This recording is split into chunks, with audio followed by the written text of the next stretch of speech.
So, hello everyone. We are live here with the first ever Whitetails and Whiskey live Q&A. We're gonna have some topics scattered in upcoming episodes of this and everything like that. But this is something that stems from my live Facebook Q&A videos that I do, and this puts it on multiple platforms for people to check it out on the YouTube channel later, as well as seeing it on the Facebook channel. So I'm going to be monitoring the Facebook questions coming in um, on my cell phone. This is my first time running this. I'm running it all by myself and solo. So thank you all very much for um, tuning in to check this all out. Um, and we'll get right into it. Just want to double check that I'm streaming across my platforms. YouTube is live, and I'm assuming that Facebook is going to be live as well. Let me just double check on it. Yep, we're live on Facebook too. This bullhorn thing is super, super easy to do. I'm glad that Billy and them guys suggested it. So I'm going to pull up the live on my phone, turn off the grunt calls, and we'll dive right into it. I got a little bit of an itinerary for this, and we'll get going right along with it. So let me get over to this so I can see the live Q&A questions and everything like that. Perfect. Here's the phone, so I can monitor the comments as they come in from everybody, questions, etc. But I want to thank everybody for tuning into this and checking this out, whether you're tuning in live or checking it out at a later date. Again, thank you. So, as is in the title, we're talking about whitetails, and while we're doing so, we're going to have a little bit of whiskey. Tonight, we're doing Grandad 114. This is one of my go-tos for sipping and stuff like that. I'll put a couple fingers in the glass, and we'll get the conversation going right after we get a good little pour on the rocks. Cheers, everybody, whether you're drinking whiskey, whether you're drinking beer, whether you're drinking just a pop or a soda. With this, I thought the title fit really well with whitetails and whiskey, so that's what we're doing. And I do love that whiskey. So, traditionally on Wednesdays on my YouTube channel, I do a Weed of the Week. So we're going to start this episode right off, and we might not do this every single episode, but for the timing of this one, we're going to look right at a Weed of the Week for this Wednesday, because it's Wednesday Weed of the Week, and we're doing whitetails and whiskey.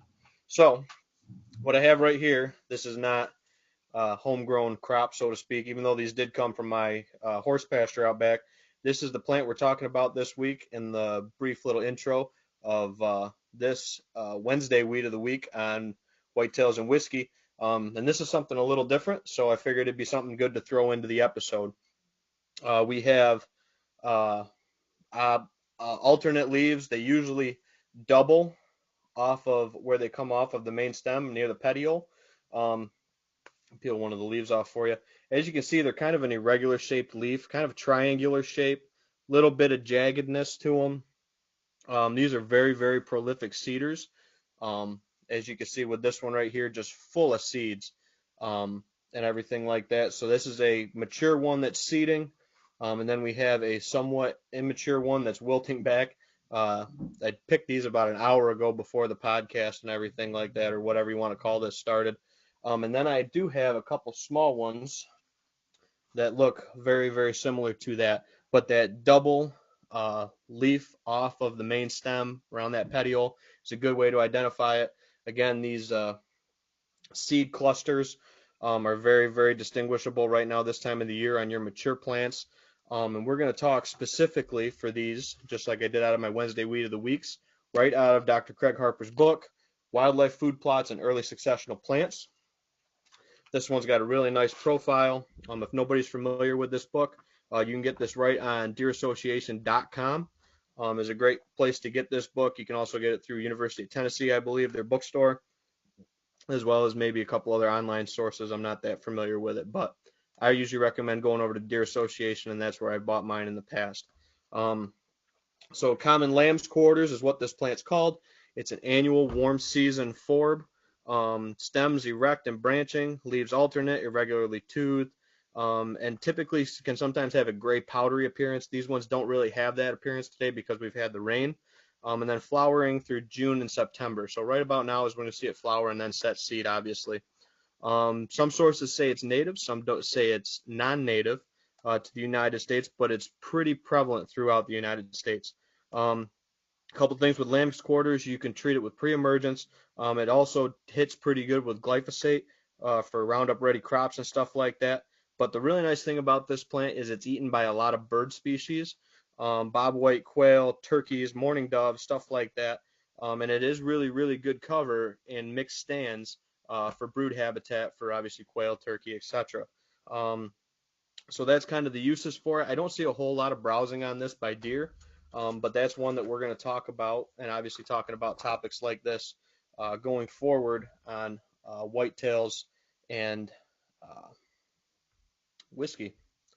So I guess that was kind of a good introduction. And again, this is a live Q&A type format. So if you guys have any questions, if you're on the Bullhorn app specifically, I'll be able to see your comments come in. I do have my phone going with a feed of this too, so I can see the comments that are coming up on this. So if you guys have questions on anything while we're going through these topics, feel free to drop something in the comments, ask a question, anything like that. I want this to be very, very hands-on to the listener, very, interactive. That's the whole goal of this. Something that's not really done. A lot of guys listen to podcasts or listen to presentations, and there's not that interaction. And I love that interaction because that's how I learn very well, and I find it's how a lot of people absorb information and learn as well, is by doing those kind of back and forth conversation type things like we're having right now. We're just having conversations and answering questions with these kind of episodes. So just make sure nothing came in on the chat. Nothing came in on the chat on the Bullhorn. So I guess we'll go right down through the itinerary. We touched on our weed of the week. We poured our whiskey for the night, obviously. So I guess current events coming up. We do have the Finanza coming up this upcoming weekend. That is September 9th through September 11th. The 9th is the moon shoot and kind of get set up. If nobody's ever been, I would highly recommend going to the Finanza. It's at Seneca Lake Duck Hunters. I love this event. I've probably gone the last 5 or 6 years now. Absolutely love it. It's a great time to get out there, shoot a couple of the 3D courses. They have a bunch of novelty shoots on Saturday, from the 80-yard elephant all the way down to foo-foo arrows, shooting at discs trap style with bows, a whole 9 yards and a couple 3D courses. You can get entered into the money round or the championship round, and I believe your score would qualify you for both if you chose to do so. So that's something really cool and something I got coming up this weekend that I'm really excited about. And obviously I'm a sponsor for that with my consulting business, Old Tin Cup, as well as the real estate side of stuff with Future Forest Properties. We were able to be title sponsors under both those companies this year for the event. So that's something I'm also really happy to do and support those folks. And I hope you guys come out and shoot the event. I'll be out there every day. Saturday morning, I actually have a deer forage impact study course that I'm going to first thing in the morning before I go over to the Finanza to shoot.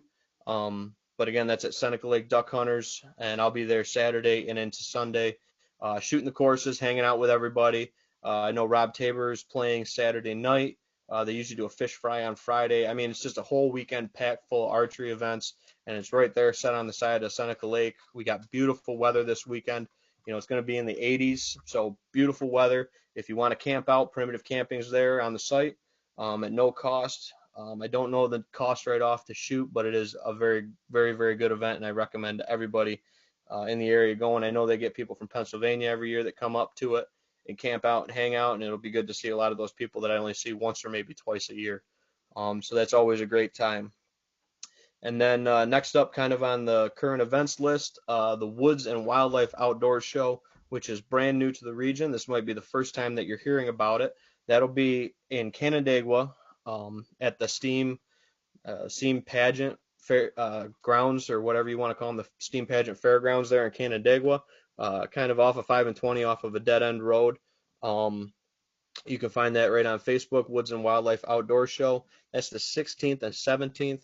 I was asked to do a seminar at that one about buying and or selling property, as well as what you can do. I think they titled it Harvest Big Bucks or something like that. Whatever Javen and those guys titled me in at for that seminar, I'll tweak my topics and tweak my presentation accordingly to fit the thing. I don't know when I'll be speaking at that event, but I know they got a lot of other great speakers, great demonstrations. Everything from horse training to New York State Lumberjack Association will be there doing demos as well. And then there's some great seminars and great seminar speakers.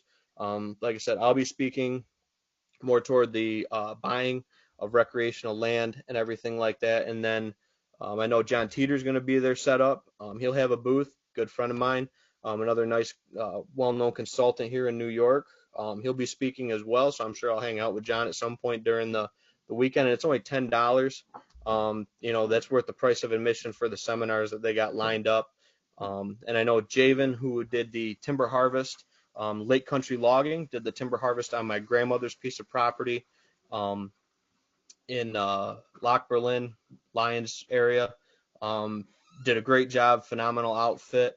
And he's doing a presentation with another gentleman on forestry management for wildlife, which again, like I said, the $10 right there is worth those three speakers, hands down. So I'm looking forward to it. This is the first time that this event will be going on, so it's something I'm looking forward to being part of. I'm glad that they asked me to speak at it. That's really, cool, and glad to present the information and, hang out with some like-minded individuals, and everything right leading up to season. So that kind of covers, most of my events and stuff I got coming up. Like I said, my next 2 weekends with the Finanza and the Woods and Wildlife Outdoor Show. Both of those are great events. If you can't make one, make both of them instead, because they can't miss events.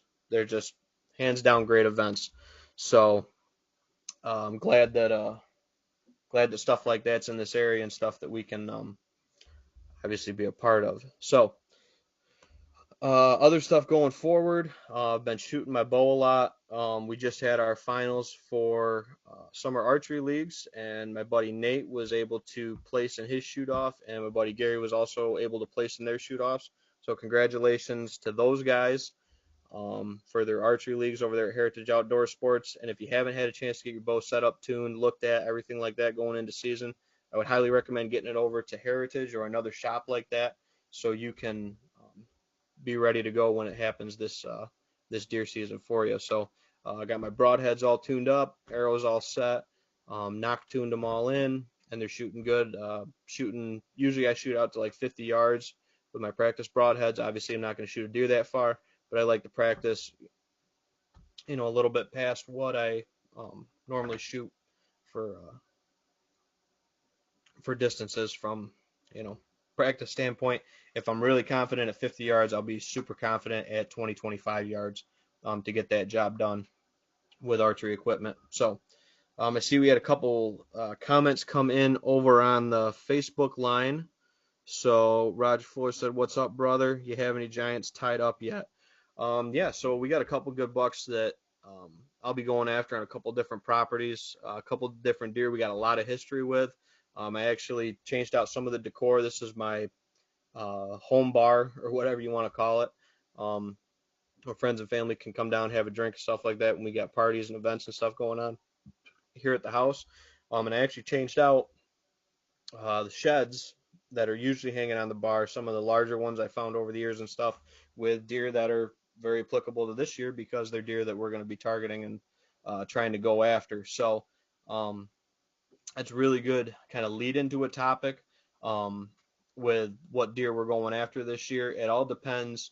I'm a huge proponent of what I've kind of called the 1 year rule. And somebody asked me if that's something that I came up with. I think it's kind of a stemming combination from, listening to other folks speak. Specifically, the juries have talked about that with their 12-part shifts and stuff like that they look at, their phases that they have laid out. But I've really delved into the data with that. And the last 4 out of 5 bucks that I've shot on 1 year rules.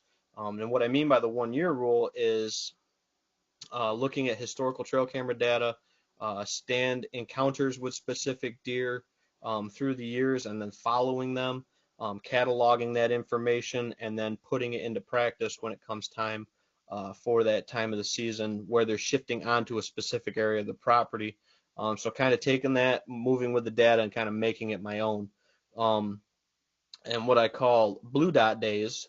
That's just why the way I do it with my whiteboard and stuff like that. If I have a 2-year consecutive ping in a specific location, let's just call it the southeast corner of a property or something like that. Typically, properties are divided into different sections, and then I target a deer in that specific section of that property around that date. Now, if I hit a blue dot date, those blue dot dates, I call them 60% sits. If I got a blue dot, that's a really, really good chance I'm going to have an encounter with that deer. One of my main targets last year, some of you might know, was hacksaw.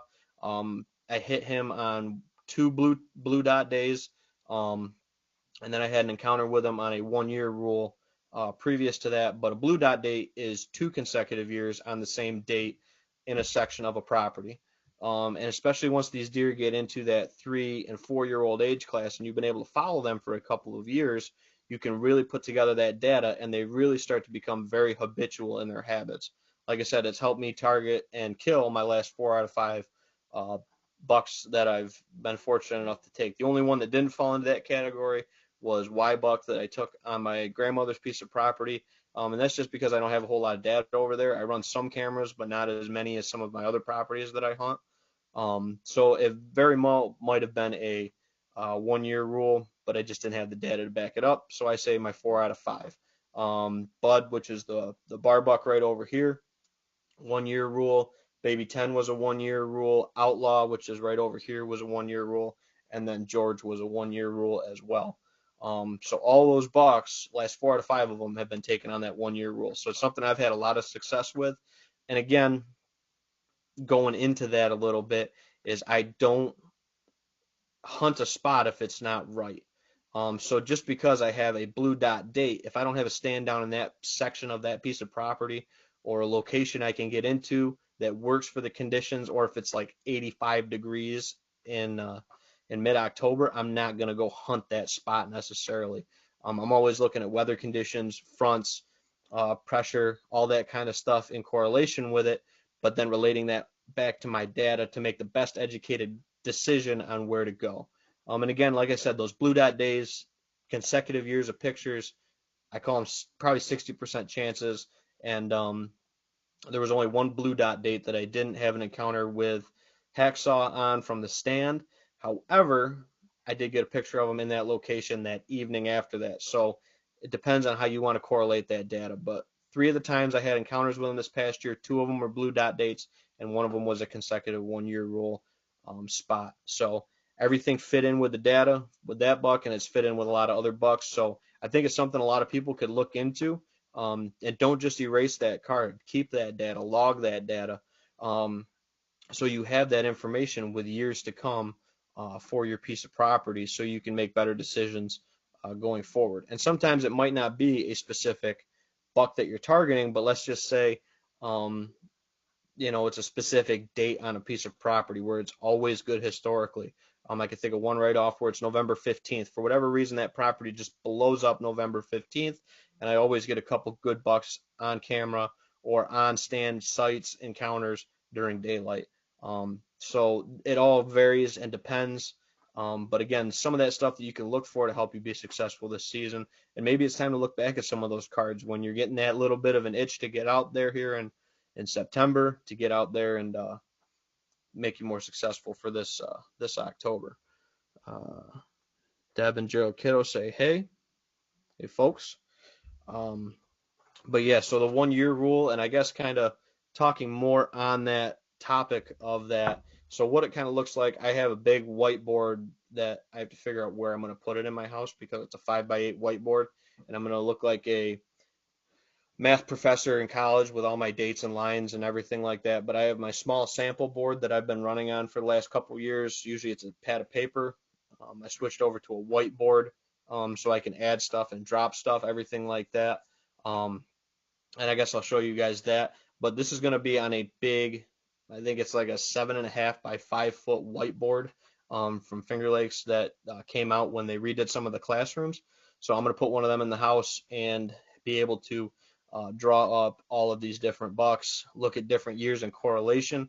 The sample I have behind me is just 4 bucks this year, locations, dates, and I can kind of explain some of that. So we can look at that a little bit with this, and that's what I like too about this is it's very visual. It's very hands-on. Like I said, we can talk about stuff, we can answer questions, we can do all that stuff.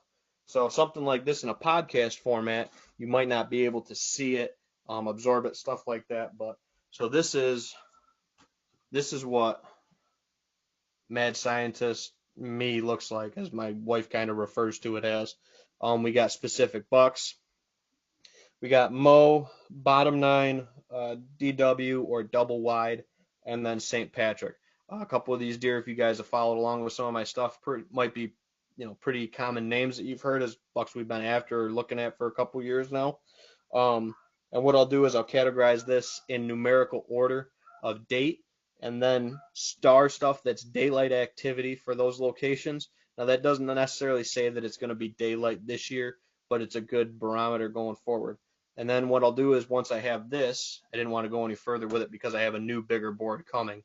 But when I get this on the big board, I'll put a blue dot next to these dates, or I had a piece of paper that I put a blue dot on, and that'll be a 2 consecutive year in that location or with that buck, to be able to target them better going forward with that. So this is my mad scientist, camera locations, where they're going to, directional, gives you some kind of pattern. If you're looking at a specific deer, maybe he's going into a specific bedding area of a piece of property, or if he's hitting a specific food source on that property.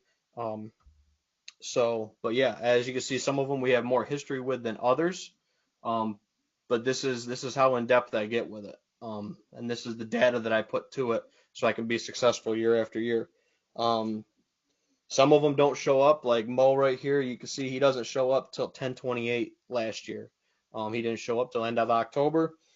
Bottom nine was there, and I start these on October 1st. Historically, that's what I found to be the best kind of barometer for time. Doesn't do me a whole lot of good in September because some of these deer are still shifting around.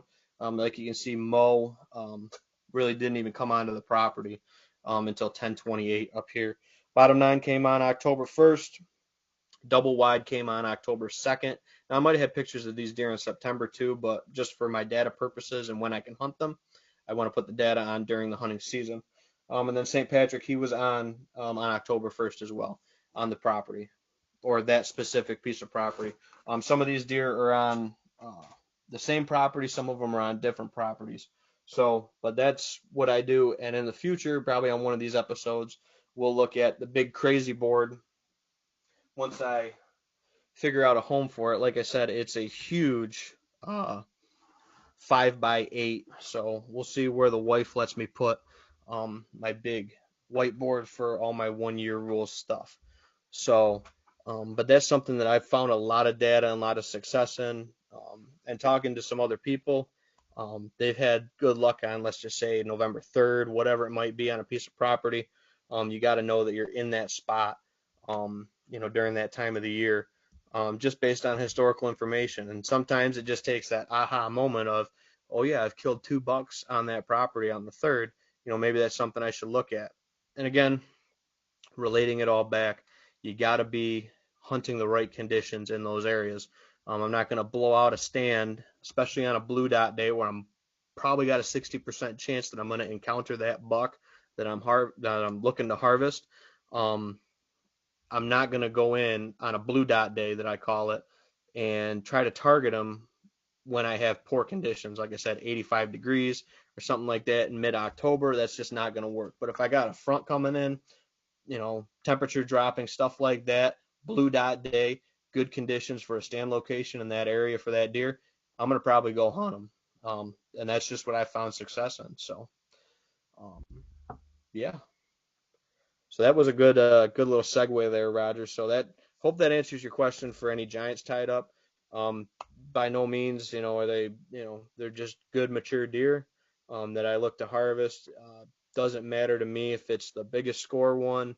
Um, maybe sometimes one that I've had the most history with, or maybe the oldest one will be the one that I kind of slant to a little bit.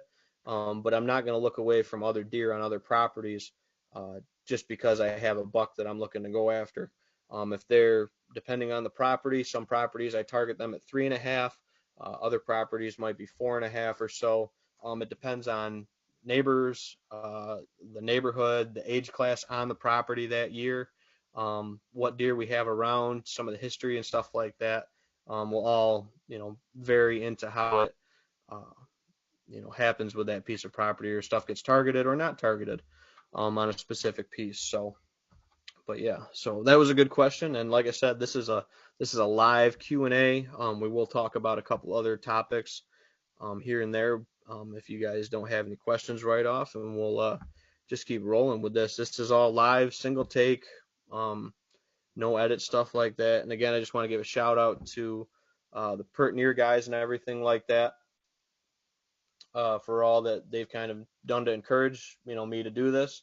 And I checked with Billy first before I did this. I didn't want to steal anybody's thunder or anything like that, but I just wanted to be able to put this content out there across all the platforms that I have content on, with YouTube, Facebook, to be able to get it out there to the most people, and give the people the content with it.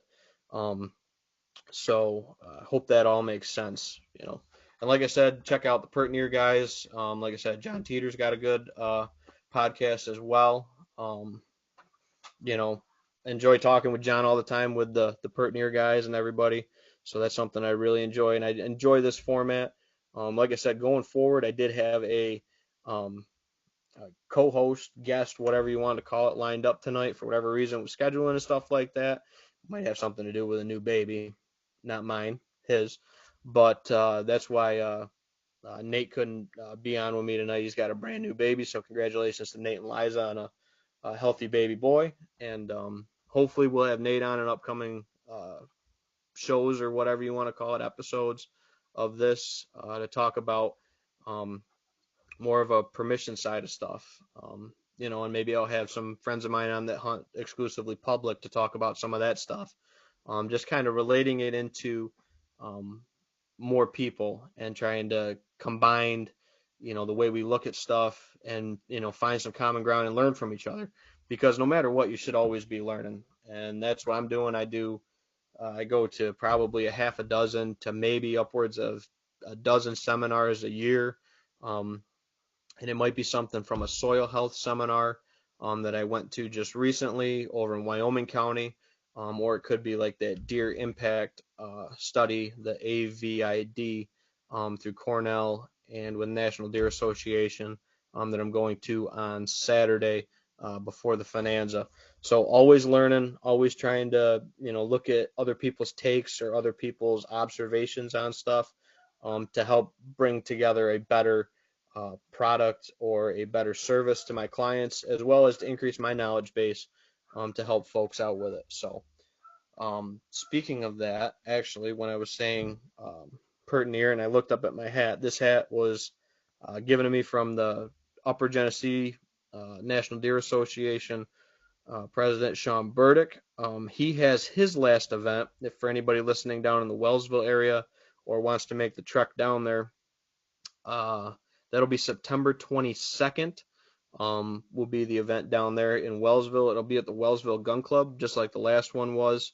They had some great speakers come down. It's a good time. I catch up with Billy and the Pert Near guys. Usually Billy comes down for that. I'm hoping that those guys and everything come down for that event as well. But Kip Adams is speaking at that one, talking about deer harvest as well as shot placement. So he's doing kind of a two-part seminar down there in Wellsville. So if you want more information on that, I would go over to the Upper Genesee National Deer Association page, either on Facebook or Instagram, or get a hold of Sean Burdick to get more information on that event.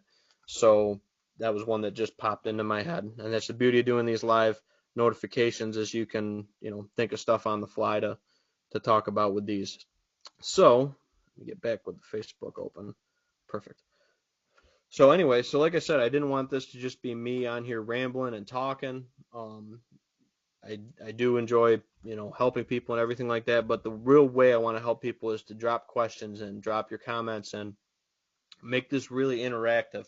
I tell people all the time, whether it's in a seminar or on a client piece of property when I'm consulting, or maybe listing a property or working with a buyer to look at a piece of property. The stupid question is the one that you don't ask. So that's what I tell people is your stupid question is when you don't ask one, that's a stupid question. It's the one you keep to yourself. So by all means, drop a comment in, drop a question in. Let's get some topics flowing with this, um, and really get some stuff going for what you folks want to see talked about on this episode. Dallas says, "Hey Ben, Dallas, how are you?"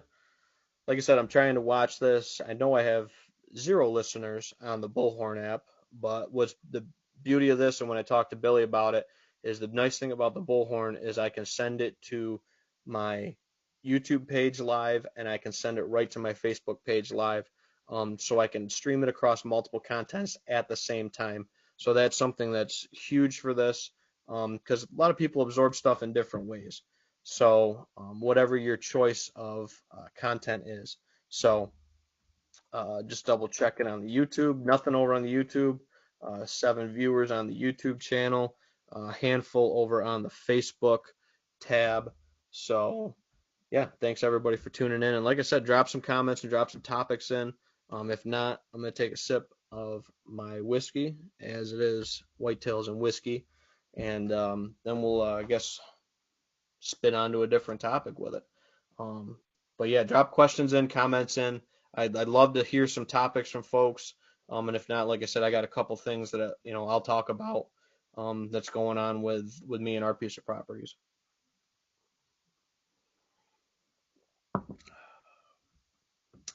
So since nobody wants to come forward with any questions, this is my brown book, I call it. This is my fields. This is my forages. This is my food plot book. This has my mixes year to year in it. This has field information year to year in it, um, and everything like that. And I highly recommend recommend anybody to put one of these down and start collecting your data, because if you listen to this enough, whether it's 1 year rule or historical data from your fields or your stand locations, those can all help you make better decisions moving forward as a hunter. So with this, I guess I'll just come right out and say it. I have a severe issue in my food plots this year, and it's something that I'll talk about on this, and then I'll talk about it as well on the YouTube channel, and you'll be able to see it firsthand out in the field. Um, we have, I believe it's called white spot fungus on our brassicas, and again, slap myself on the back of the hand with it because of conditions we've had the last few years and everything. With equipment going down and stuff, I've always kind of turned to a turnip food plot on a portion of my field or all of the field, and not having proper crop rotation has caused me to develop white spot fungus on my brassica plants. So my brassicas are severely stunted this year. Just about every field's infested. I got to go do another ride around survey on my plots that I've planted and see, um, which ones are worse, which ones are okay. But from everything that I've kind of read about it and everything like that, it's from historical volunteer turnips, so not taking care of and terminating your turnips in the spring. So this is all a learning experience for me as well as anybody else. So you don't make these same mistakes, is allowing those turnips to volunteer out in the spring. You're doing yourself a disservice, because if they're developing this fungus on them, white spot, it's pretty identifiable. It's like white splotches on the leaves. It stunts the growth and causes some issues with the growth and can kill the plants as well. So we'll see what we do going forward with it. We're going to let it fly this year. From everything I've kind of read, it is 3 to 4 years of no brassicas on that piece of property. So I'm going to have to look for different properties to plant some of my turnip blends on that I have, as well as just substituting out different forages going into the fall for my plots. So again, bad on me for continually leaning on the turnips, and maybe not rotating them out of fields as I should have, and as I encourage other people to do with your cool season grass grains like wheat, rye, oats, etc. And we're going to be leaning a lot more on our clover and leaning a lot more on our cereal grains, rotating them around. And that's why we haven't put any cereal grains to our plots this year, because I want everything to ride flat with the turnips and then start rotating in perennial clover and cereal greens, like our wheat and rye, going forward with our plots. So it's just something we got to get more picky about, more anal about, with controlling the volunteer turnips and not letting that fungus develop and grow and spawn and spore and uh, transfer into future plants. So now that it's in the thing, I got to figure out if some of tactics like soil disturbance is going to be more required to get that out of the soil quicker with the fungus and stuff like that. Um, so I got to do more research on it because this is the first time I've encountered it. But I think this is going to be a great learning tool and experience for us with our food plots going forward. However, with that being said, I've started to get some pictures trickling in from people that have planted the Old Tin Cup blends from this past year, and they are looking knockout great. We've had some great rains and great timing, almost a little too wet in some situations. If you have some wetter fields and stuff like that that you tried to plant, you might drown out some of your brassicas. But as a whole, the pictures I've had coming in look phenomenal. So I'm really, really looking forward to these pictures from the people that bought seed for me this year. The blend's going to stay pretty identical to this past year, just because I'm not going to have. I've been tweaking my blend a little bit with my plots this year because I ran out of certain varietals with selling the seed to everybody. But everybody that bought seed has the same mix. That's the same identical mix. I did plant that in some of my plots, but then some of them I'm always tweaking a little bit, experimenting with different varietals, different amounts, etc. So the problem with that is now for me is my plots are infested, so I'm not getting an accurate representation of the mix in the plot. So I'm really going to be leaning on this mix that I have right now that I really, really like, with the tillage radish, the two hybrid brassica varietals, the purple top as a good base, and then the crimson clover in that mix as well. That's going to be a really good staple, and I think that can be a really good blend going forward for the next few years until I can start playing around with some of these again. Um, so that's something that I really enjoy doing, is tweaking with my blends, and unfortunately going turnip heavy with experimenting conditions with equipment, not getting crops in for grains like corn and soybeans in some applications. I've just leaned on them too hard and backed myself into a white spot fungus in my plots. So we'll see what they look like. I'm gonna reevaluate here in 2 weeks or so, and if I am looking at very, very little forage value, or I had a lot of mortality, I might lean on a cereal rye this year specifically, um, and then wheat and rye in different combinations, or one that I've learned about talking to folks at that soil health seminar. They call it WOTS, wheat and oats mix, stuff like that. We might go back to a little bit more tillage on a majority of our fields, just because of the conditions and everything that we've been faced with. So unfortunately, it's always a moving target when it comes to wildlife and habitat management. So the target's moving, and we're going to try the best that we can to hit it where it needs to be hit. So I hope that helps out some folks with that. So that's my warning to everybody: 2 years max with turnips, even if it's in. So a lot of times I like flip flopping fields. Um, 2 years max on a field, and then rotate it out somehow, whether with a perennial clover for 2 years, um, or a cereal green like a rye, wheat, oat, whatever. Um, don't let those brassicas cause you issues like this, because they are a big staple in our food plot program. So now I'm starting to try to figure out where the gears are going to turn in that food plot program going forward. So um, it's a good learning you know tool for everybody. So anyway,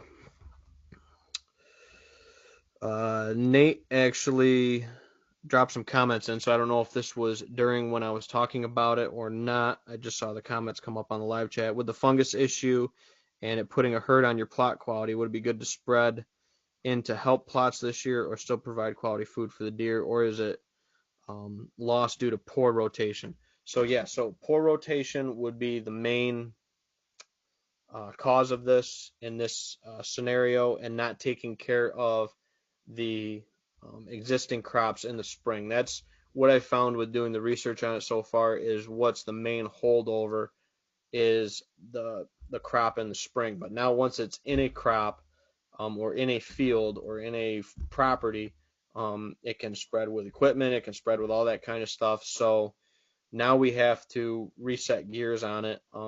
Like I said, it's due to poor rotation on our part, um, and poor weed management in the spring months. But I do like my fields going fallow for the turkeys. We did have some really successful brooding this past year, yielding quite a good population comparatively of young poults this spring and summer versus other years we've had in the past. But we also do a lot of other habitat work. So maybe we switch out of some of our larger food plots and make them smaller sections of food plots and let them fallow out for a couple years and shrink our plot sizes. This is all stuff that I'm going to be toiling on over the next couple weeks going forward, and trying to decide whether I want to put a grain to it or not, depending on what kind of forage and what kind of bulb production I get. But comparatively speaking, it is severely stunted compared to where it should be. And some of the fields that don't have it that I've seen right off are leaps and bounds ahead of some of the other ones. So that's a good question, Nate. And as for spreading more into help this year, they would just fall into that fungus uh, spiral or whatever you want to call it with those plants. So throwing a brassica in isn't going to work with it, but we might lean heavier into a crimson clover um, overseed right now, or a cereal green, probably rye in this application, um, just because it's a little bit more, grows a little bit more in warmer conditions through the fall than wheat might. Wheat I like to plant around Labor Day. This is going to be pushed closer to the uh, start date of October 1 with this, and I want to really give these plants a good chance to see how they take off. And I do want to keep my property low impact going forward too, so that's why I'm waiting another 2 weeks. So I'm going to wait 2 weeks, reassess, probably the weekend of the Woods and Wildlife. I'll probably get back out there, or maybe sometime during the week of the 19th, and see where it's going, and how the plots are doing and responding with the white spot. And I'll be doing a video on it probably at that time, and making a judgment call from there with it, and then really trying to rack my head against how we're going to rotate crops going forward. A lot of it's probably going to go to perennial clover for a few years. Whether that's going to be, uh, uh, broadcasted in, depends on what the research shows me. Whether it's going to be a frost seeding or a broadcasting in and everything like that. So we'll see how it goes with it, going forward. But that's unfortunately something that I'm dealing with right now. And like I said, it's a good learning thing for a lot of other people on their plots. So good question, Nate. And like I said, guys, 2 years max on your turnips, put it to clover. Even flip flopping sides, that's what we do, is we flip flop uh, cereal grains and turnips and flip flop them with clovers and stuff. Just 2 years max, and then probably I'd say now, looking at it, 2 years off completely, and making sure that you kill those turnips when they come out in the spring. So you don't let that, fungus develop on your plants and move forward with it. So yeah, great comments, great topics, guys. So let me think, what else can we dive into? Let me check the comments. Nate's comments, the last one I had on the Facebook chat. I need to get a secretary to run these to make sure that I'm not missing anybody's. Nothing on the YouTube chat. I hope that chat's working. And then nothing on the Bullhorn. Well, actually, one person is listening on the Bullhorn app, so whoever you are, thank you. First listener on the Bullhorn. This is all brand new to me, so I'm trying to figure it out as I go with it. My wife's sending me real estate listings. I don't know if that means she wants to move or she wants me to send it over to some clients or what she's doing. So I'll look at that after the uh, live Q&A. So what else can we talk about? Couple things that's cool. These just came 2 or 3 weeks ago. These are my brand new brochures. Revamped them. Went right through them again, redid them. I do this every year or two usually. Everything like that. New layout and designs. Talking about the services I offer. Specific highlights on the on-site assessments because that's what I do. I don't do any over the phone or internet consultations. For a service. That's part of when you book me for an on-site service. We look into that. We have phone conversations leading up to going onto your property. There's a whole questionnaire I send out before I come onto a property. Everything like that. So that's kind of included in it. But then I don't provide any recommendations until we put boots on the ground. The people that are providing online consultations or over the phone consultations, in my opinion, unless it's a free one, I think you're just throwing your money away at it. There's some stuff you can see from the air, most definitely, and you can get a good framework of where you're going to go on a piece of property in a given day, or a strategy for that day going forward. But until you put boots on the ground and pick specific trees and look at specific habitat and look at what's growing on the piece of property, you can't give accurate information, and that's why I won't do on-site or that's why I won't do over the phone or online consultations with it. It's just on-site plans and stuff like that. Then I got a whole section down here on the real estate services now, working with Future Forest. That was new since I got my last batch of brochures, so I put that in this as well for a service, successful client photos, and then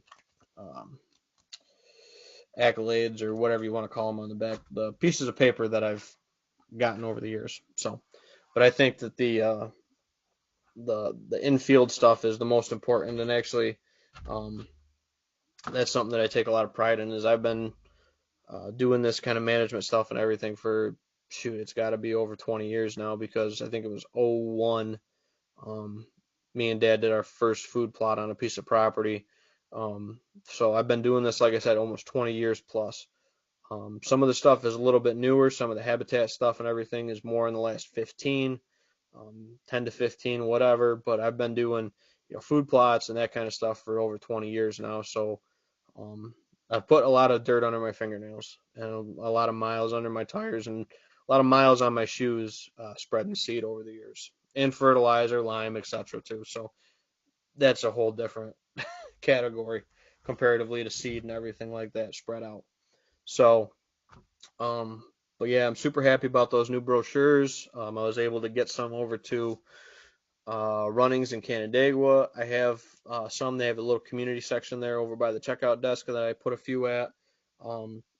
Give a few to people who ask for them. There's also a few at Heritage Outdoor Sports, like always, usually over there. So that's something that they've always supported me, and I support them. Great shop. It's one that I recommend. I actually recommended it to 2 more people today that were asking me questions about bow stuff. So yeah, Heritage is my go-to for an archery shop over here in Phelps, and it doesn't hurt that it's 5 minutes from mine and my wife's house. So, as for bows and arrow setup, this is my arrow for this year. Easton FMJ. I've been a big fan of the FMJs the last couple years. Nocturnal lighted nock, custom white arrow wrap, and I actually got this idea for these heads um, from watching Jeff Sturgis with Whitetail Habitat Solutions. Great wealth of knowledge. I've always been a fan of a fixed blade head, but I do also enjoy my mechanical heads. But I don't specifically like mechanicals alone. And I think this hybrid head that Slick Trick makes, they're a New York-based company, so I also like supporting that. I think these are the Assailants. This is what I will be shooting this year. As you can see, it's got basically a Slick Trick fixed blade, and then it has an expandable as well. Good chisel point for initial penetration. Shooting 63 pounds out of my bow, 29-inch draw length. I got a decently long draw length. And this one is actually the arrow that didn't make it into my quiver. Just happened to be. They all shot really well. This was one I actually had to nock tune. You can see I don't have it typical cock feather orientation. This actually sits on my bow this way, kind of with the cock feather facing in, it would be in this application. And that's how this arrow shot true. Nock tuning, something I've been doing. I picked that up from when I used to go to an archery shop in Leroy from Mike. I'll butcher his last name, but Mike V over there at CNC Archery in Leroy. Great guy. I learned a lot from him when I kind of first started bow hunting in the 2012-ish frame when I was in college and stuff like that. Leroy was just kind of the shop I was going to at the time before I met all the folks over at Heritage a couple years later. But he was the one that recommended the nock tuning, and that's something I've done probably, like I said, the last 10 years now since Mike suggested that to me, and that's really how I found my arrows flying a lot more true, especially with broadheads. With field points, you won't hardly notice it, especially with a good bow tune. And if your bow is not tuned, you're not going to get them to fly worth a damn anyway. It gets a little bit more specific and anal with your turning of your nock when you have fixed blade heads. Shot a lot of deer with dirt nap heads over the last couple of years. Cut on contact heads. Actually, I got one right here. This is the one I actually shot bud with. Still got blood and dirt and everything else on it. Like you see, FMJ, white wrap. That's kind of been my standard arrow. This is one of their camo ones. But this is what I was running the last couple of years. Dirt nap, double bevels, good broadheads. Definitely need to put them to a stone to get them a little bit sharper. They don't have a great out of the package sharpness with these, and the bleeder blades do ding up quite a bit once they're shot into an animal. So I would typically put a practice head on, tune it, put the regular head on, and then shoot it once, and then take it back to the stone to sharpen it. So that's how I was shooting these broadheads in previous years. And this one actually flew true off of the cock feather, and actually my wife, girlfriend at the time when I shot bud, put that little 4-leaf clover on there for luck, and that was the one that I ended up shooting bud with. Maybe if I'd have used this arrow the day before, maybe I would have not missed that big 9-pointer. But is what it is. I just misjudged the yardage on him, and I shot under him. That was all me. I figured he was like 20, he was like 32, and he's just a big buck, and I thought he was a lot closer than he was, and shot underneath him. So it happens. But yeah, so we've talked about my Nebraska issues I've had this year. We talked about our weed of the week in the beginning of this. If you folks didn't see that, we talked about lamb's quarter was our weed of the week. Kind of staying in that same topic of our Wednesday weed of the weeks that I used to do on my YouTube channel. We'll see if I bring those back. Those were a pretty good hit with everybody.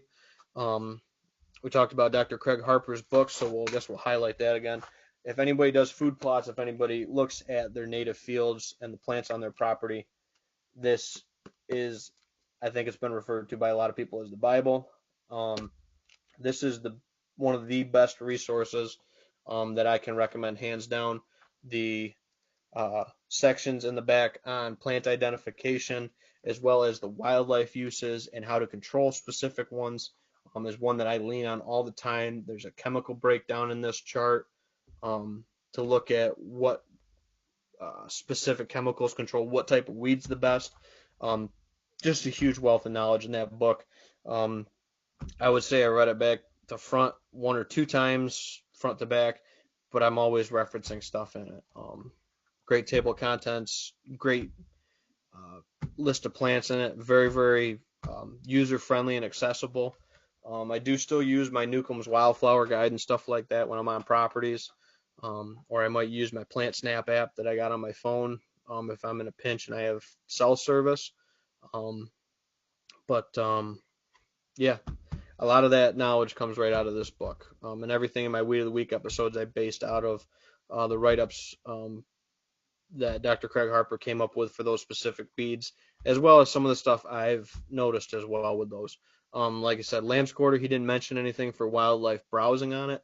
I haven't seen deer browse this a whole heck of a lot, but it's so tall and vigorously growing that it's hard to see it on stuff that's vigorously growing and tall, unless they're really hammering it like on something like pokeweed. So yeah, but yeah, wildlife food plots and early successional plants. I think it's like $55 for that book, for the amount of knowledge in that. It just well worth your money all day long. So,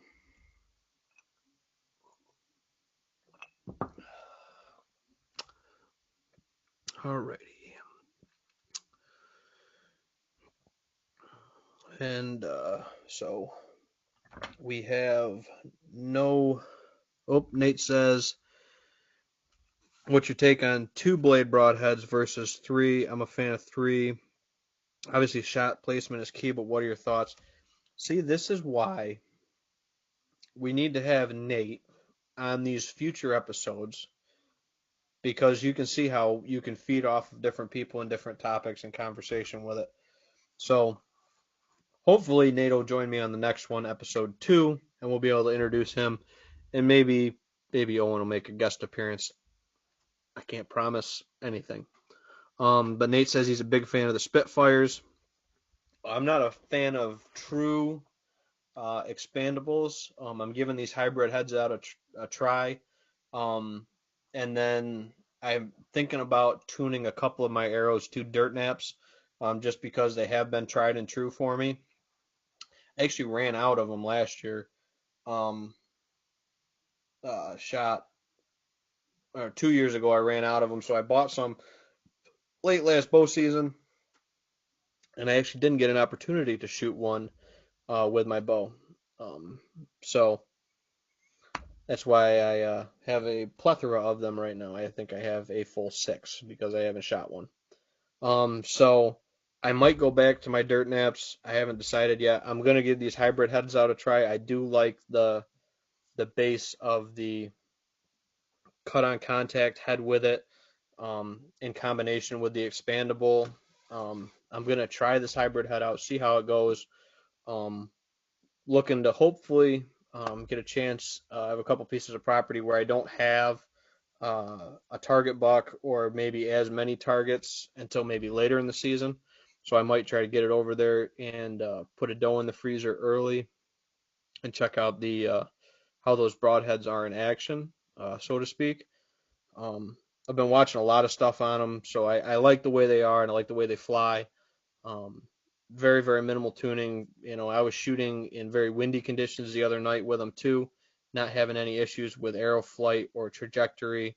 So they're flying and performing very, very well out of my bow. So I'm not saying that I won't go back to the dirt naps, and who knows? I mean, we still got 3 weeks before season. I might get a wild hair and just go back to my dirt naps specifically and fixed heads. But yeah, let's see. And I know Nate, I saw that Spitfire firsthand on that buck he shot last year, dude, when we tracked him up. It was red carpet treatment, but again, like you said in your first comment, shot placement's everything. So whatever you can shoot the best out of your equipment and you feel the most confident with is the broadhead I think that somebody should use. I'm not saying don't use expandables, don't use fixed heads, don't use hybrid heads, whatever you want to call them. Shoot what you can shoot well out of your bow, the best out of your bow that you have the most confidence in. Um, because that's what it comes down to with archery is confidence. So, going back to shooting, winter leagues, shoot summer leagues, shoot your bow, every week, every day if you can manage, even if it's just 4 or 5 arrows, you'll be amazed on how your groups tighten up and how much more confident you are going into that season. And don't be afraid to stretch that distance a little bit, to practice at a little bit further yardage, to make it feel like that 20 yards, you can stack them right in there um, when you need to. Billy Harvey tuning in. I wonder if he's he's on the Facebook obviously because he's coming in on the Facebook comments. Big Iron Will fan, very happy with him. I've heard a lot of good things about the Iron Wills. Magnus Stingers, I've heard a lot of good things about those as well. Like I said, the only thing I don't really like about the dirt naps is I got to put them to a stone. They're not very sharp out of the package comparatively. I look at being able to cut paper out of the package is what I look at for sharpness. Um, and that was one that I can get that with it. It's got a good enough steel on it that I can get that paper cut with it um, for the sharpness. I've heard a lot of things that those Iron Will and those Magnus right out of the package, you can just cut that paper right up with them. So, yeah, I know a lot of people, like those Iron Wills. And like I said, with Nate's comment with the Spitfires, I've seen those things in action. They're devastating, like I said. But Nate is a better shot than me. He won his shoot off this summer league, so it's probably why he's a better shot than me. That's why he kills more deer.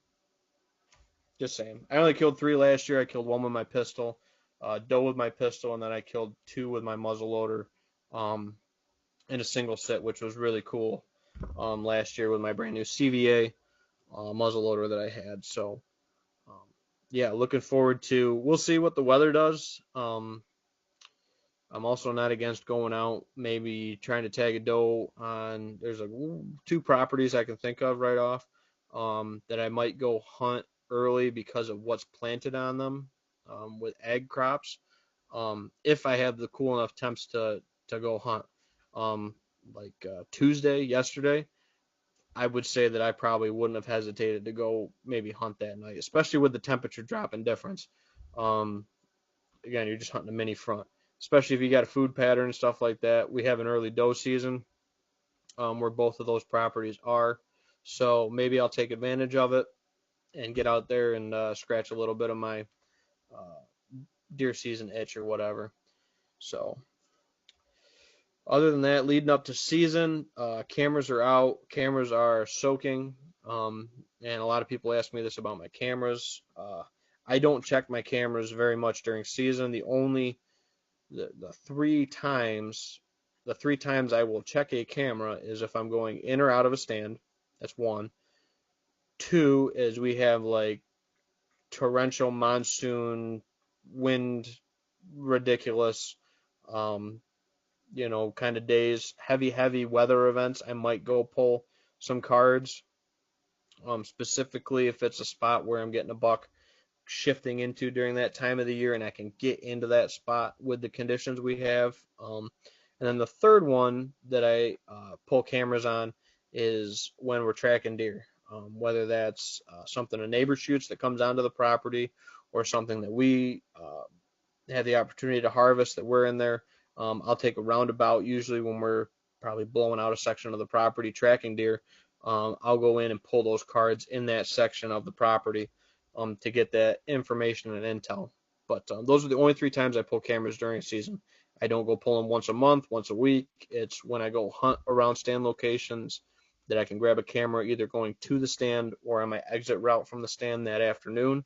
And that's really it. Other than that, I'm relying on my 1 year rule data going forward. So, and we talked about that earlier in this with the whiteboard. And like I said, I'm super excited to get this big 5x8 whiteboard. I don't know where my wife's going to let me put it, but maybe it'll live out in the garage. I don't know. So it's a classroom size whiteboard. And if I could figure out how to fit 2 of them in here, I'd probably try to fit 2 of them in the house, but I'll take what I can get.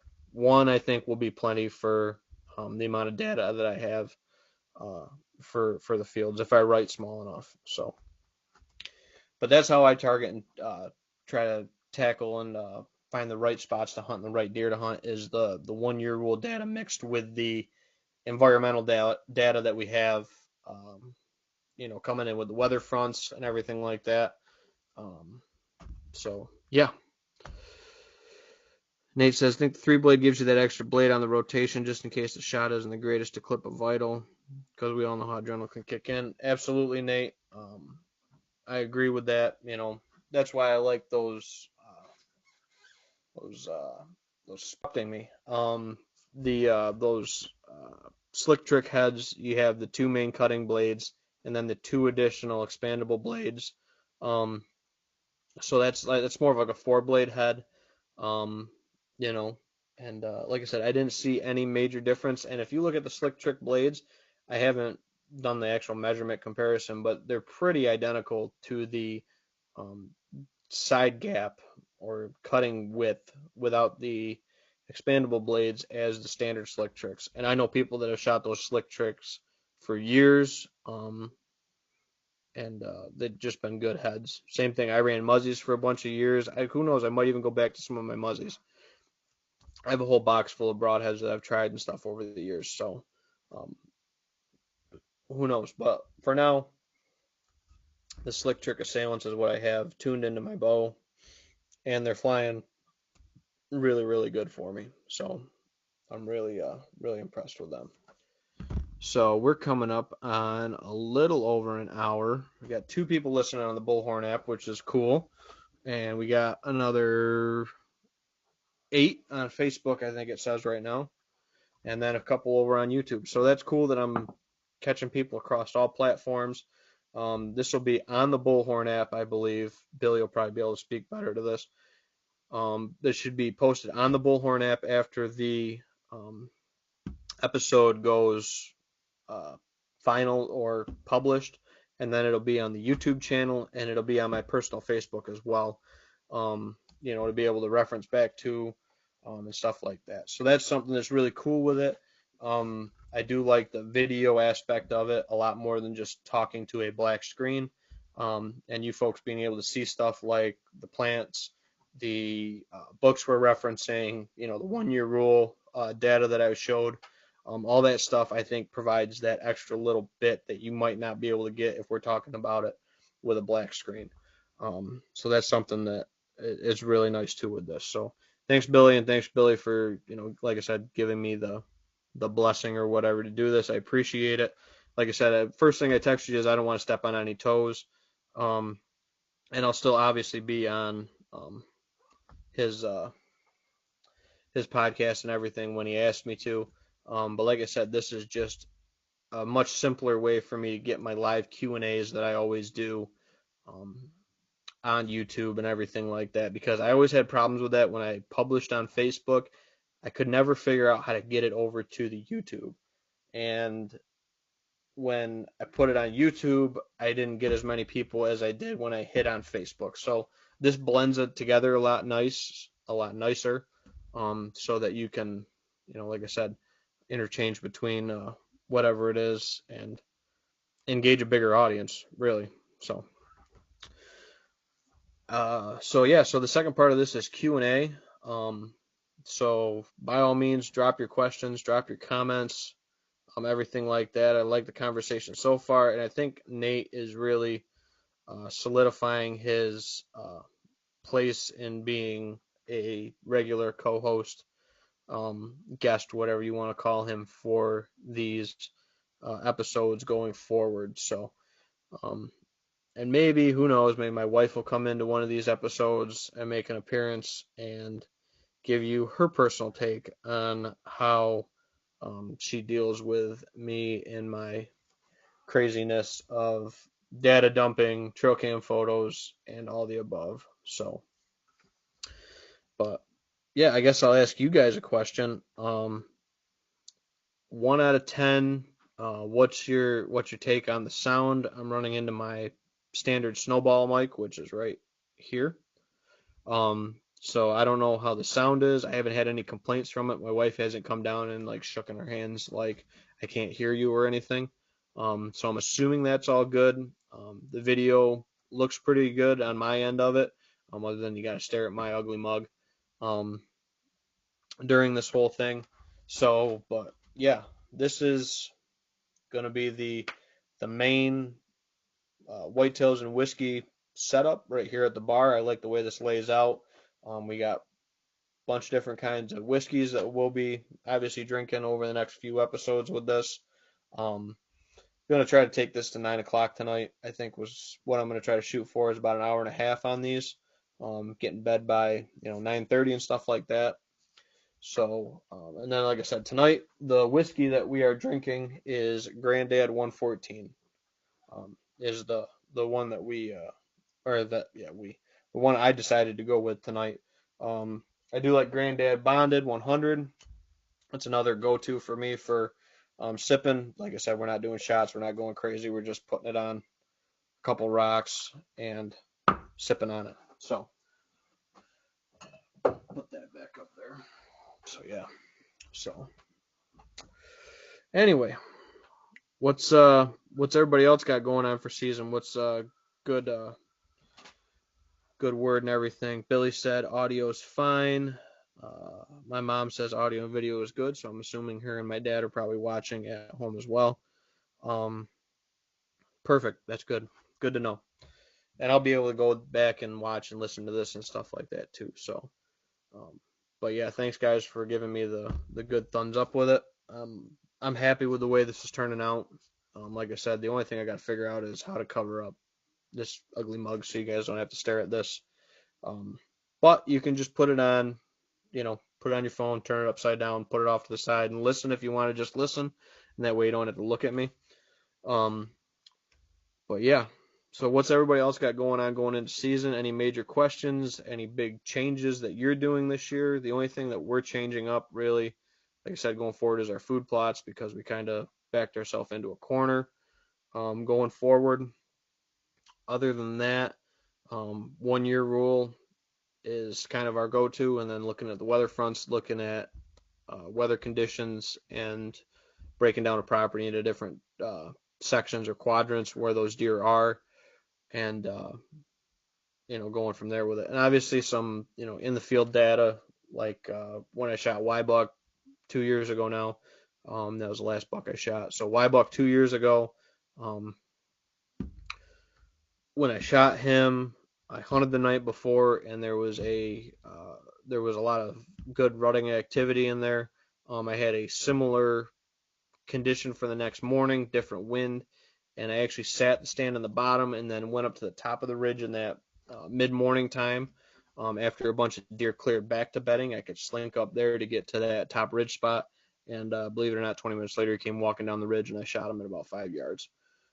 So right place, right time, and I don't think I would have been able to sneak up to the top of that ridge in the dark. I had to wait for those deer to filter back and into that bedding area, past that one stand location and past the ridge line stand to be able to get up to that ridge line where I shot that buck. So that's something that was key, and that's why a lot of stuff with looking at stand locations for all day sits and stuff like that. I have one or two, but the conditions have to hold 100% for that stand to be good, all day. I don't think I've ever done, actually, I've never done an all day sit in a stand. I've gone out and then shifted 75 yards, gone in to eat, grabbed something to eat quick, and then went right back out, mostly during mid-November. And usually with that, I will go out. I'll sit first thing for the movement going back to bedding areas, and then I'll get out kind of early mid-morning and then get back in for midday because I've killed quite a few of my bucks on the midday cruise as well. Just thinking going around. Outlaw was early, but 8 ball was actually midday cruise. The 8 point on my grandma's was a midday cruise.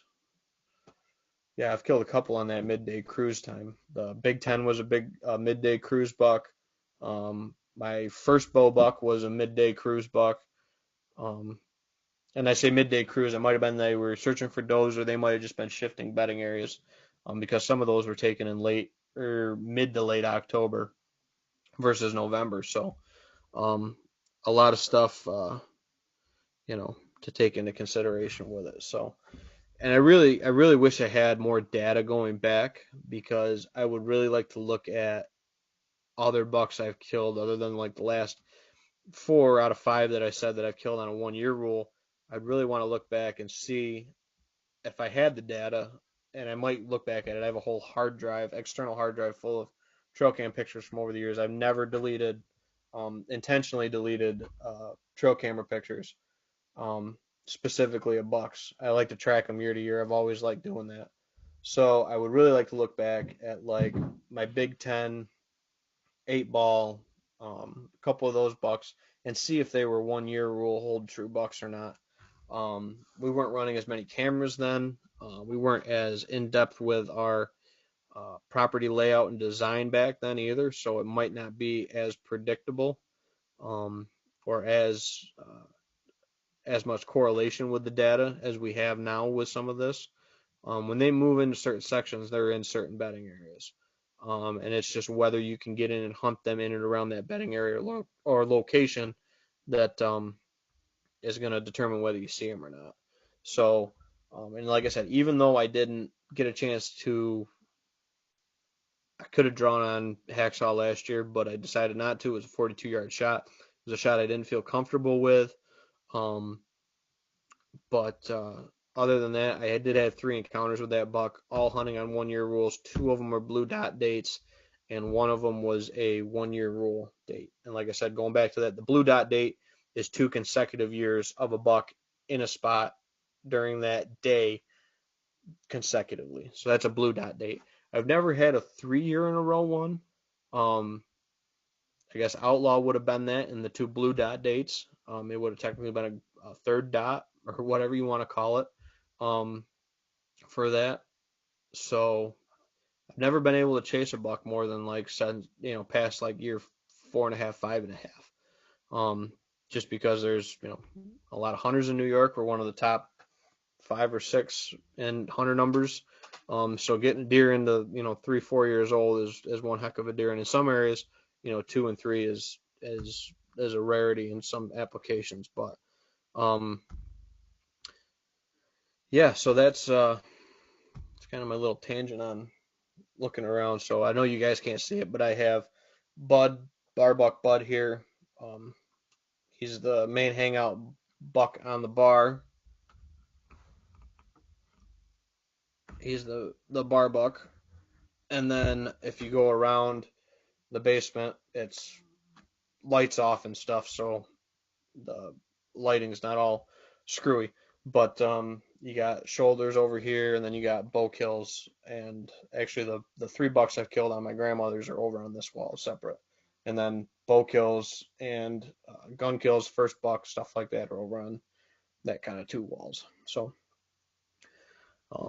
I can look around and reminisce and think about these stories and these conversations and topics by seeing each individual deer. So that's kind of something neat. I like being able to talk about during this podcast or video cast or whatever you want to call it, live Q&As, that I can draw on is looking back at it and saying, oh yeah, that with that deer is something that I can relate to this topic. So Billy Harvey says, good topic. I do like Billy's topic he just dropped here. Weed eated some access trails to tree stands yesterday. Have you ever done that? Yes. Usually depends on the stand location. Weed whacking, no. Well, I can't say that. Weed whacking on my family's piece of property, no, because of the hogweed. But we do mow trails in with the brush hog in certain applications to get to stands that dead end at the stand, meaning they can't go anywhere after they get to the base of the tree or whatever. Um, whether it's blocked by logs, debris, habitat features, water, whatever it might be with it.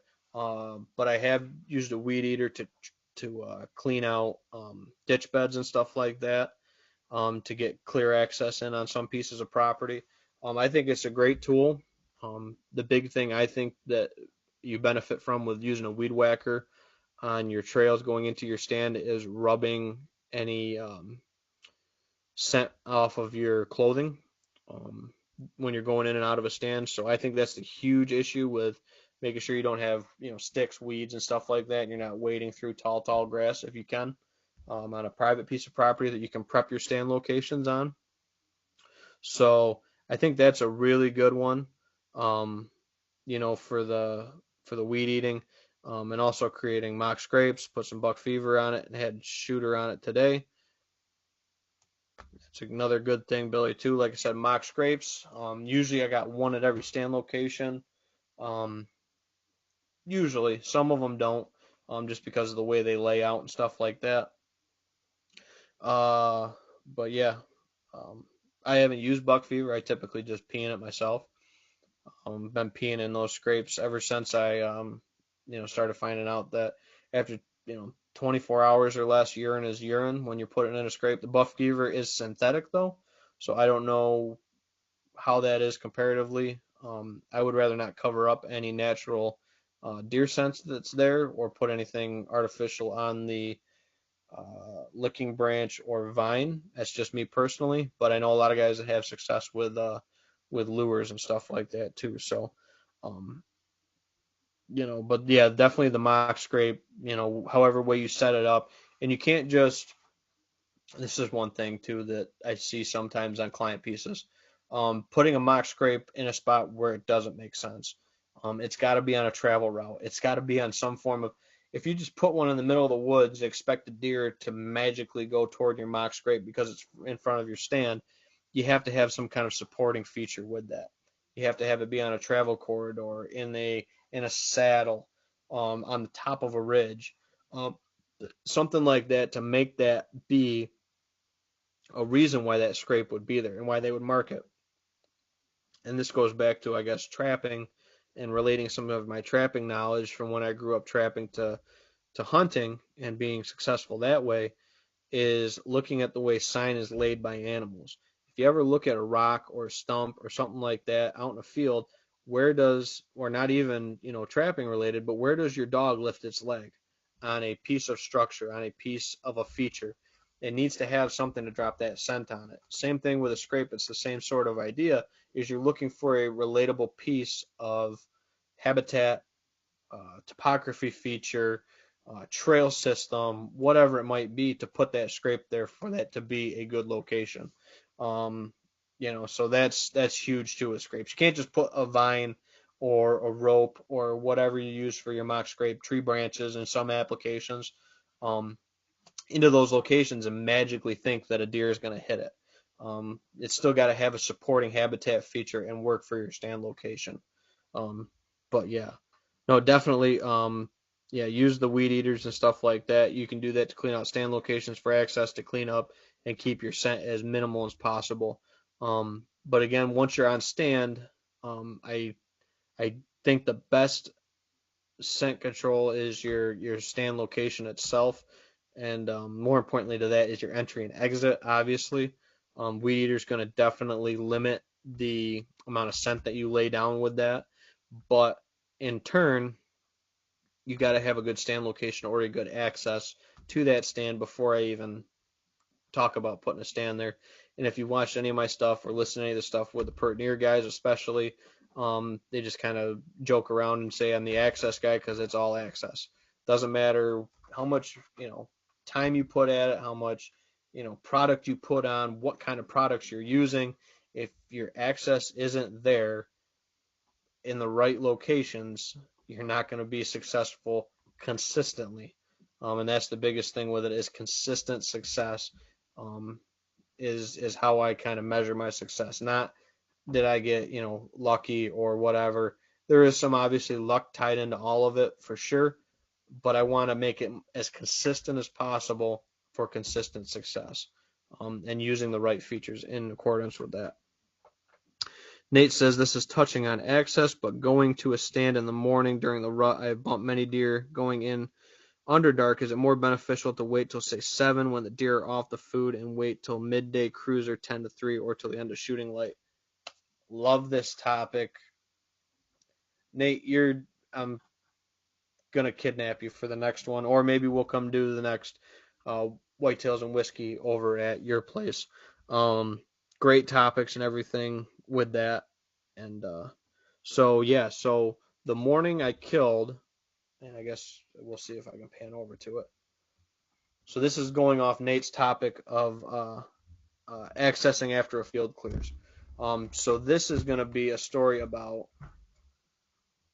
that guy. So that's Outlaw. That is my biggest bow buck. That's just a shot of him in this video for reference or whatever. My best bow buck that I've been able to take so far. So Outlaw was actually shot relating to Nate's topic on accessing after daylight.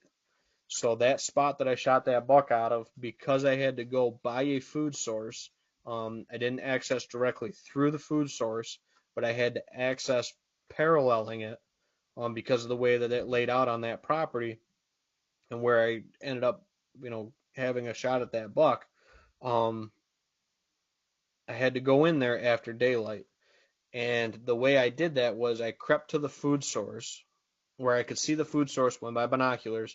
It was gray light. I literally sat in my truck and waited until gray light, and then I started my approach. And then once it got gray light, when I could see the field with my binoculars, with my optics, or felt I was in a position where I glassed the field, physically waited for the deer to clear the field and go to their bedding areas. Some went north, some went east, some went west. None of them went back to the south. They typically don't bed south off of that field in the morning time. That's more of a midday and evening bed. They usually bed further to the north, or they drop down either side of the ridge and go east or west off of where I had to go by this food source that morning. So I waited for the field to clear, and then I waited a good 10 minutes to make sure additional deer weren't coming on before I kept making my approach down the hedgerow. Well, not down the hedgerow, other side of the hedgerow from the food source to that stand location. Then I got into that stand location. I didn't bump any deer that I was aware of. No blowing, no deer running off in the, sound through the still hardwoods. So waited until daylight. I also could make a much quieter approach with leaves and sticks. And then once you're in a daylight application too, fall and fall leaves. I've done videos on it before. I call it walking like a turkey, talking like a turkey. When I go into a hardwoods like that, I make a lot of noise usually. Not breaking sticks, because turkeys don't break sticks. If you listen to turkeys in the woods, they are extremely noisy. They're more noisy than those pesky squirrels that make you turn your head. So what I'll do is a lot of times I have it usually in my pocket on my harness. I have a zipper pocket that I have a mouth call in, typically a cartel call. It's what I run, so that's what I'll pull out. Just a little double reed, especially one that I can get like a key on or something like that, because those young poults have a lot of keys, especially in that fall time. So I'll use keys, I'll purr, I'll cluck, and I've literally walked up to deer and past deer in the woods, or had deer filter past me while I'm walking through the woods making a ton of noise. You can walk right along and cluck and purr and scratch, and sometimes I'll stop and I'll do that shh, shh, shh, shh, shh, shh, shh, shh, shh, shh, that scuffing of my feet, literally moving leaves, walking, talking like a turkey, and I've walked right into deer and past deer doing that, especially in the fall time, when you have to access through hardwoods and you don't have like damp leaves or something to access through. When you got crunchy leaves, you can tell when it's people walking through the woods versus when it's a turkey or a deer, squirrel, etc. You can tell when it's a person walking, a two-legged person walking through it. Another thing that I do to give away more tips and tricks and secrets of this is I also scuff my feet a lot. I have like a kind of step when I walk in the woods. I kind of tap my toe and scrape my heel. And what that does is imitates um, I imitate that step of a deer, that because they're stepping in alternating feet. They don't step like a person does. You got to switch up your pace. You got to talk and walk in the woods like an animal to not alert the animals as much. Is it that big of a deal? I don't know. Um, that's that's something that I've found success with, and I've walked up on a lot of deer successfully with that. I've actually called turkeys in doing that too, incidentally. So um, that's that's a good topic with accessing through your hardwoods and stuff like that. Nate says, I would try to cut your trails in a month ahead of season when you're checking stands to minimize the amount of time you're intruding on your property before season. Billy says, agreed. Sometimes time doesn't permit itself. We're just very active on the farm this year, so it doesn't seem to bother him very much. All depends on the activity they're used to on the property. And then my dad says, prep trails and stands with bad weather, rain, no sign left behind. All those are very, very good points. Billy, Nate's going to find out, and I haven't had the I haven't been fortunate enough to find out that time gets very, very shrunken when you have kids. So Nate's starting to figure it out. As I said, he's not on the video tonight with me. But he's gonna know, Billy, that the kids are gonna eat up a lot of time going forward with that. So every bit worth it, I'm sure. But time doesn't always add up to being able to do stuff at the opportune times. Life has a way of getting in the way of a lot of stuff when it comes to our hunting timing. But like I said, that wildlife's always a moving target, and we do our best to hit that moving target the best we can. Um, and then prepping trails and stands in bad weather, that's always a given. But sometimes when you got an extra set of hands to trim stands, you just got to go with whatever day that falls on. Might be a Wednesday after work, might be a Saturday morning or Saturday afternoon.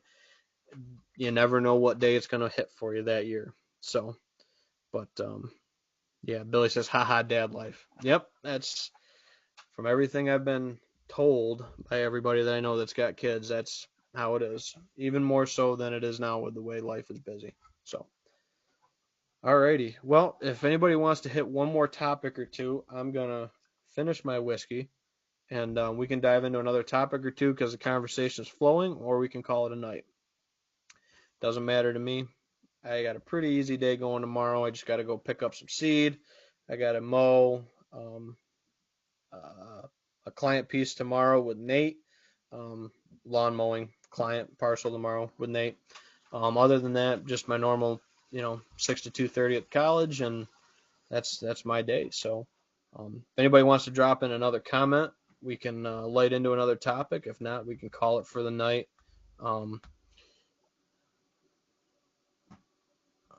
Billy dropped another comment. It's not all about shooting trophy bucks, making memories, and enjoying the outdoors.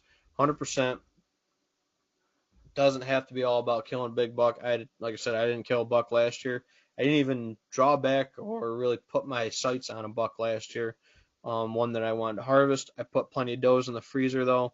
And I guess this is kind of a good topic to wind it up on with it. It gets to, I guess, a point as a manager, hunter, whatever. Everybody's different. And this is just something I've kind of noticed is I don't need to kill a buck every year. I would love to. I enjoy chasing them. I enjoy the pursuit of specific deer and the figuring them out. That's where I really get the enjoyment and the drive out of chasing specific deer. And that's why I target them the way I do. That's why I look at specific bucks and the history the way I do with them, because I want to go after a specific buck. I want to beat that buck, whatever one it might be. It might not be the one that's the oldest, might not be the highest scoring, but it's one of the ones that I want to target on a piece of property for whatever reason. It might be his age, might be, the history I have with him. It's all variable. But at the same time, being able to provide tons of high quality food for my family and friends, make stuff like jerky, snack sticks, summer sausage, that kind of stuff too. The camaraderie and doing that stuff and sharing that stuff with people, maybe even people that aren't hunters. That's some of the stuff that I get most of my enjoyment out of, other than the chase of specific bucks. I like the camaraderie that comes in the skin and shed and stuff like that. Just about as much, and doing the habitat work just as much as I do the hunt. It's just a different pursuit or a different avenue or strategy that you go down with it. But all of it comes together as a piece. Like Billy said, it's not all about big bucks, so 100%, it's not all about big bucks for sure, but it's part of it. It's one of the things that I'm crazy about, is targeting those bucks. But again, I enjoy the camaraderie aspect of it as well, no doubt. So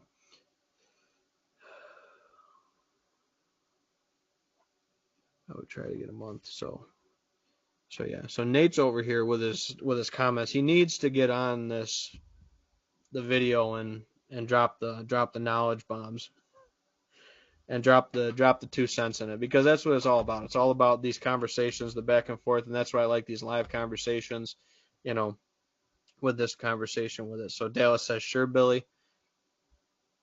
Everybody hunts for different reasons, 100%.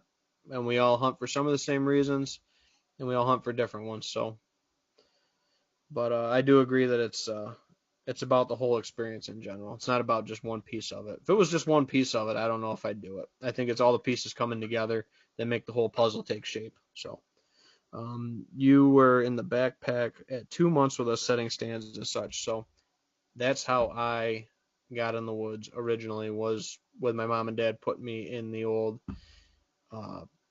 Native American backpack and taking me to the woods and getting me out there then. So I guess if you look at it that way, I've been doing this at 2 months, Mom said. So, well, 2, 3 months, whatever it would have been, because I was born in July. So going on 29, this might be my 29th season in the woods, so to speak.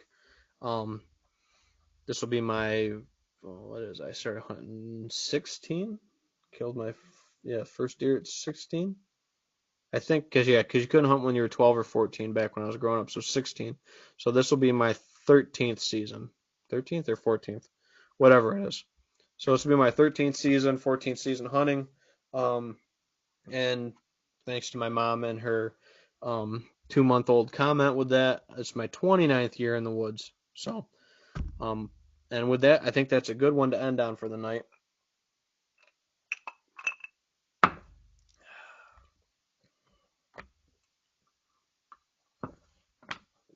So, well, thank everyone for tuning into this.